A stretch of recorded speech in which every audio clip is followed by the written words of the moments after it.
Gudoomiyaha gobolka Banaadir ahna duqa Muqdisho Injineer Cabdiraxmaan Cumar Cismaan Yariisow ayaa wareegto uu soo saaray ku sheegay in maanta wixii ka dambeeya dhulka ciidanka badda ee Marino oo dad gaar ah ay dhistaan lagu soo celin doono gacanta dawladda. Injineer Yariisow oo saaka shir jaraa'id qabtay ayaa sheegay in markii uu arkay baahida degdega ah ee loo qabo in safaaradaha iyo diblomaasiyiinta loo asteeyo goobo ay ku howlgalaan uu soo saaray xeer dadka degan looga saarayo xaruntii ciidamada badda iyo gurigii taliyaha ciidanka badda Soomaaliya oo ku yaala xeebta degmada Cabdicasiis ee magaalada Muqdisho. Markaan arkay dastuurka Jamhuuriyadda Federaalka Soomaaliya, markaan arkay sharciga maamulka gobolada iyo degmooyinka,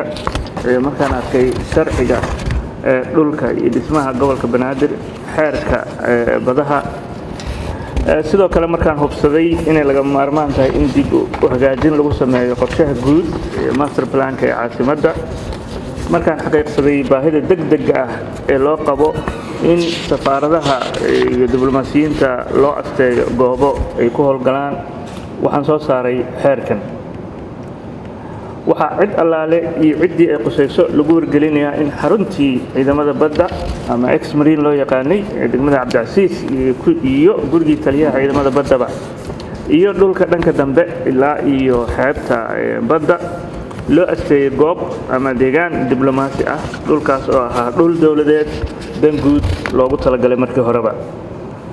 qorshahan ayaa ujeedadiisu tahay in caasimaddu ay la tartanto caasimadaha adduunka, isla markaana loo helo diblomaasiyiinta iyo safaaradahaba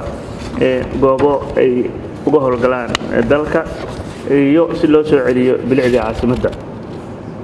sidaas daraaddeed waxaa xeerkan lagula wareegay ama dib loogala noqday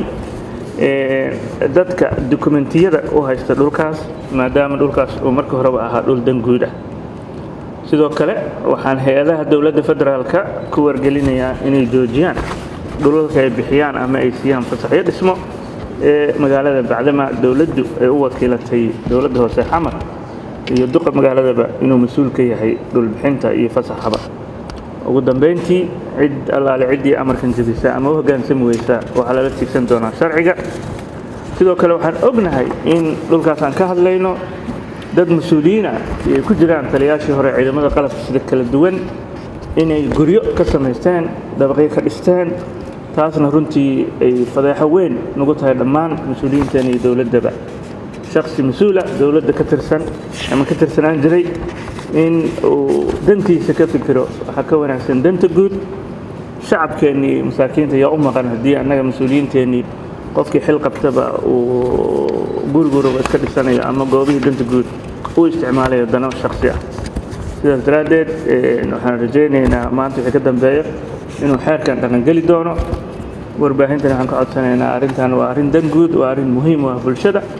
inaad idinkana kaalintiina ka qaadan doontaan. Arrintan ayaa ku soo aadaysa xilli maamulka gobolka Banaadir uu ku fashilmay fulinta amar hore uga soo baxay oo ahaa in la burburiyo dhismayaasha laga samaystay jardiinooyinka iyo dhulka ay dawladdu leeyihiin ee ku yaala magaalada Muqdisho, iyadoo la isweydiinayo sida uu amarkani dambe u fuli karo maamulka maadaama kii hore aan miiska laga qaadin.